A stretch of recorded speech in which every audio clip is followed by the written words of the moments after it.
Alright, so it's Mike from the Mike James Rock Show. We're at Temples Festival. Ben from Goatwhore, how's it going, man? Pretty good, man. How you doing today? Not too bad at all, man. Awesome. You looking forward to playing? Yes, very much so. Yeah? Yeah. How do the British audience treat you when you play live, man? Do they go off? Yeah. It's been good, man. It's been good. We were out here in April with Skeleton Witch. Okay, well, yes. Not here, in the UK. And that was really cool, man. Yeah? It was good stuff. And you're also doing a few extra dates now as well, aren't you, around the UK? Well, no, we're just doing... we just came in to do this show, and then we go. One? Yeah, and then we go back home and we start a headline tour in the U.S. with us, Black Breath, Ringworm, and Theories. It's quite an intense, long tour as well, isn't it? How very do you much find so. tour in the States?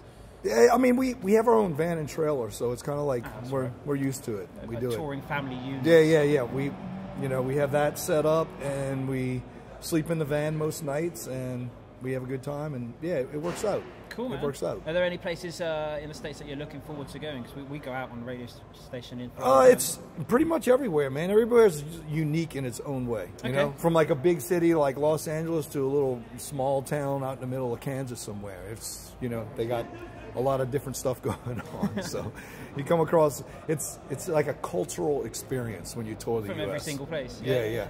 What about the UK? How's the comparison? Because this festival was sold out weeks in advance. So I'm guessing. No, this has been really nice. We were here. We got here yesterday at like 9 in the morning, and we flew into London Heathrow, and then we came here, and we got here like around noon, and we went to the hotel to get some rest, and then we came back and we came and saw a bunch of bands. Oh, cool! It was fucking awesome. Man? We checked out like Portal, nice, Triptychon, Pig Destroyer, Skid System, Sun. They played for an awful long time as well, didn't they? We fucking it was good. They had a lot of great bands. What can the crowd expect from your show tonight then?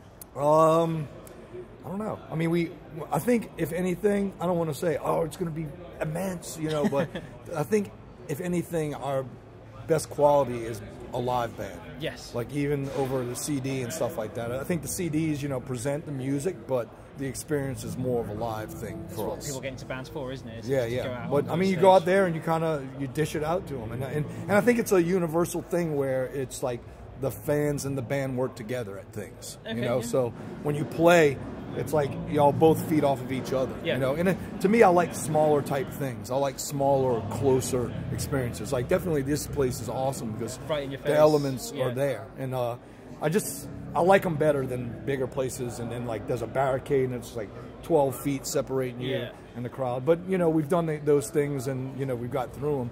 I just like the smaller experience myself, even up to the point to where, like last weekend we played a couple shows with I Hate God actually. Oh, cool, man. In Shreveport, Louisiana, and Fort Worth, Texas.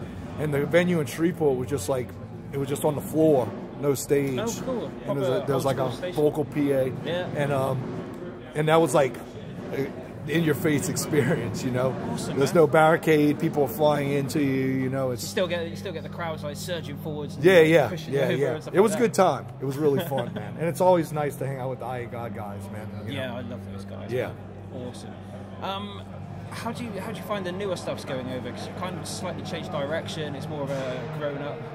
Well, I think if anything, we as a band we're just evolving into our own sound. Okay. So it's like.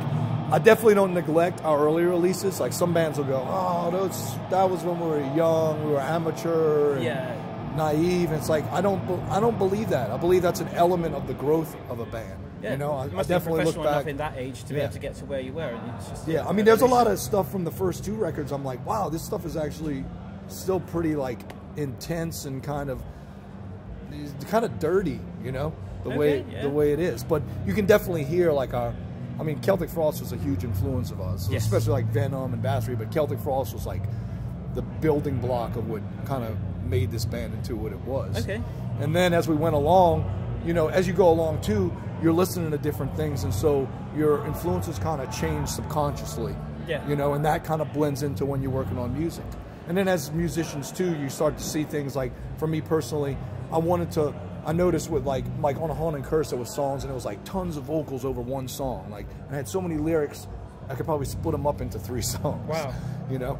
And I got to a point where I was like, I need to let the riff kind of breathe more. I need people to have the element of just the riff kind of taking on, like kind of old traditional heavy metal, like Judas Priest and things like that. The music and then the except, kind of, so we a lot of us have been listening to a lot of older stuff, kind of went back to that stuff. Because as you're going along, there's newer bands, and you want to keep up with the scene, and you listen to newer stuff. Okay, yeah. And then at a point, you're like, I need to go back. I need to go back to the things when I was growing up. I need to kind of revisit those things. And those things come back, and they get incorporated in your influence and the way you're writing and working on things. So who are you listening to then? Like right now, we're listening to a lot of Judas Priest, Accept, Venom. I'm stoked about Ballanfire playing right before us today. Yeah. I'm really into their stuff. Hail of Bullets.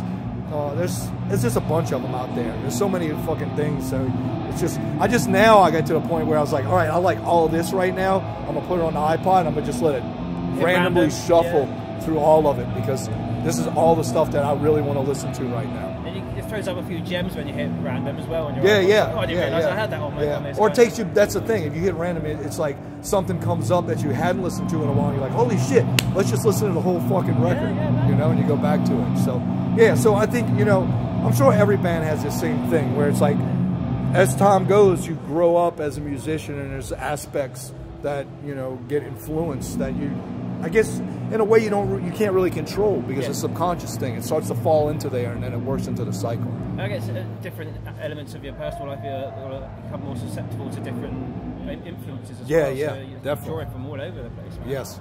It's been a pleasure catching up with you, man. No problem, man. No problem. Hopefully you'll be back in the UK and full headline tour at some time. Eventually, yeah. We'll probably be back a few more times. That'd be cool, man. Maybe at one time before we do the next record. But nice. I mean, this record's still fairly new, so yeah, it is. I mean, it's still not even a year. I think in July it's a year old. So it's not bad going for that. Yeah. Cycle, so we're trying to just keep the cycle on that. But we have been working on new material. Ideal. So we do have like 2.5 songs. I don't even know how you can say a half a song. Half a song. You know?